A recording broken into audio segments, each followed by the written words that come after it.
জামাতকে ভোট দেওয়া যাবে না, বিভিন্ন কায়দায়, এটা আমরা তার বক্তব্যের ব্যাপারে বিলোকাল করছি না।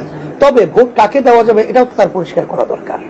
সেখানে বিএনপির ব্যাপারে তাদের কোনো আলোচনা আমরা শুনি না। বিএনপির কার্যক্রম আমরা পরিষ্কার দেখেছি, মানুষ হত্যা করা এবং সেখানে চাঁদাবাজির তাণ্ডব সর্বত্র ছড়িয়ে দেওয়া, সেখানে শরিয়া আইন তারা বিশ্বাসী না, এটা তার পরিষ্কার ঘোষণা দেওয়া।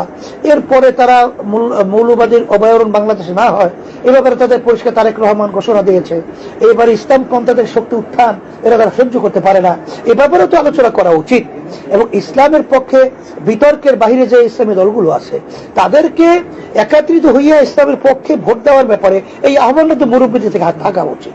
কিন্তু তারা এটা কেন করছে না, তাদের এই বক্তব্য কোথায় যায়, কোন স্বার্থে বলছে, এটা কিন্তু এখন আমাদের কাছে এই প্রশ্নের সঠিক উত্তর আমাদের কাছে নাই।